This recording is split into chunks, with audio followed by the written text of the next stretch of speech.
নমস্কার, এসপিইএন চ্যানেলে আপনাদের স্বাগত। সল্টলেক স্টেডিয়ামে 84-এ যে সল্টলেক স্টেডিয়াম হয়েছিল ভারত চীন ম্যাচ দিয়ে, সেদিন এসেছিলাম একজন ফুটবল প্রেমী হিসেবে সেই ম্যাচ দেখতে। এরপর 87 থেকে নিয়মিত সল্টলেক স্টেডিয়ামে ফুটবল ম্যাচ কভার করে এসেছি।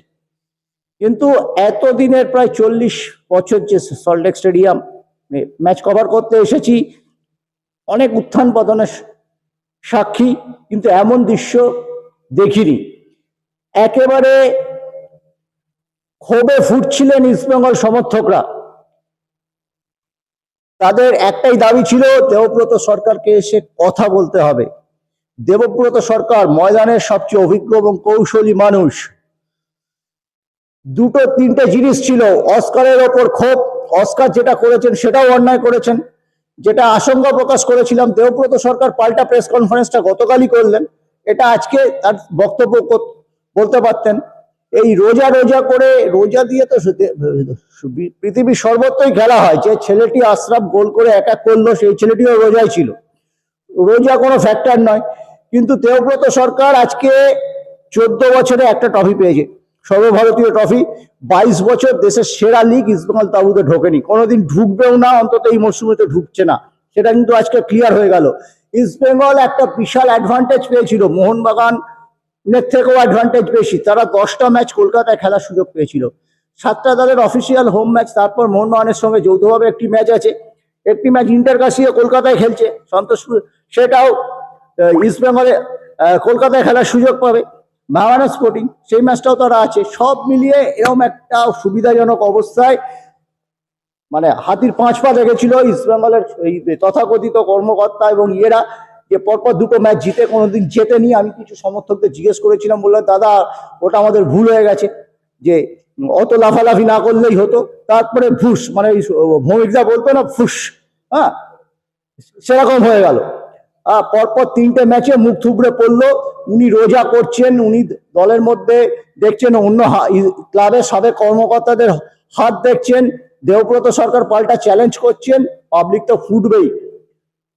এই যে ক্ষোভকে প্রশমিত করার জন্য, এটাই কিন্তু নিতুদা কিন্তু হেঁটে স্টেডিয়াম পর্যন্ত আছেন, প্রায় 1.5 কিলোমিটারের বেশি হেঁটেছেন আজকে বাইপাস পর্যন্ত। এইভাবে তাকে হেঁটে আমি কিন্তু দেখিনি। এখানে অনেক কর্মকর্তা, আজকে যা পরিস্থিতি ছিল, সাইড গেট দিয়ে বেরিয়ে যেতে পারতো, 3 নম্বর গেট খোলা থাকে, কিন্তু এখানেই নিতুদা পাবলিককে ফেস করলেন, বোঝালেন।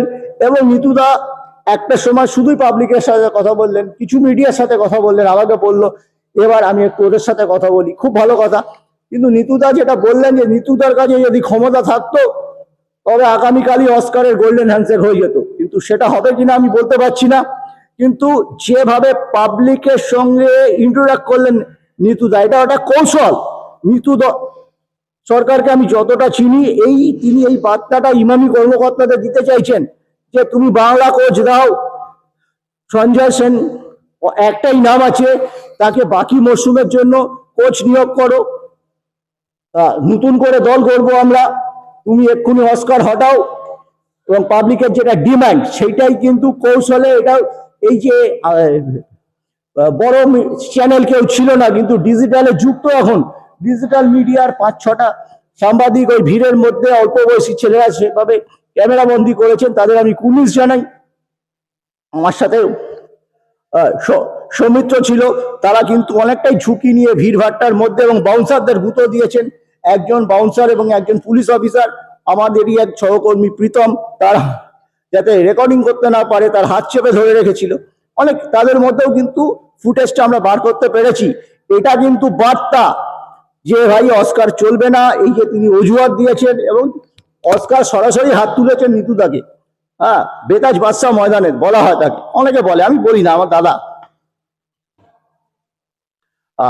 অনেক টিপস দিয়েছেন যাতে সাংবাদিক হিসেবে আমি এগিয়ে যেতে পেরেছি।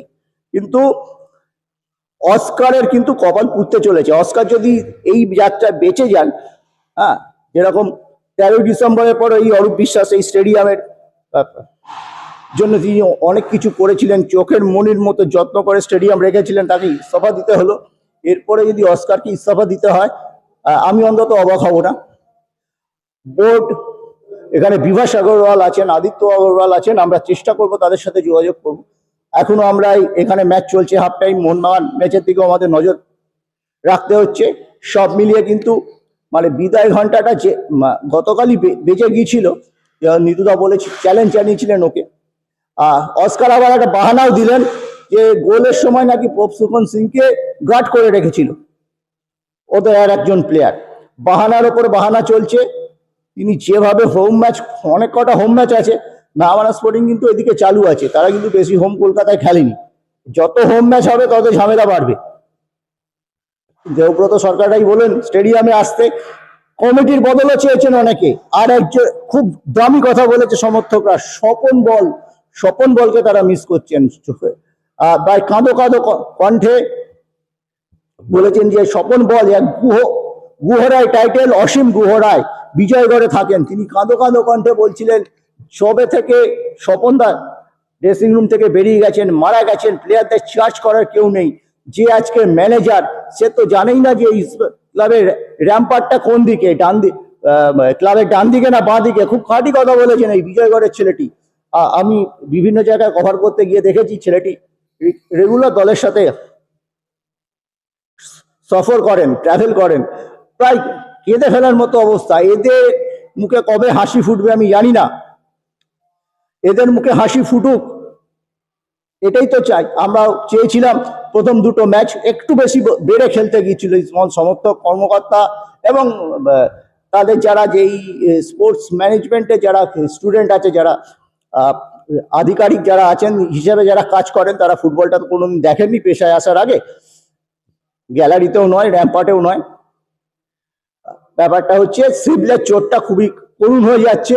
এবং ডেভিডকে কেন খেলাচ্ছেন না অস্কার? ডেভিডের উপর তার এত রাগ কেন? একটা অপরচুনিস্ট ছেলে। সৌভিককে তিনি নামাচ্ছেন, সল ক্রেসপোকে যদি জানেন যে 60 মিনিটের বেশি তার খেলার ক্ষমতা নেই, তাই ফার্স্ট ইলেভেনে রাখলেন কেন? তিনি কেন পরবর্তীকালে নামালেন না? পরবর্তীকালেই তো ইস্টবেঙ্গলের ঝামেলাটা হয়ে যাচ্ছে।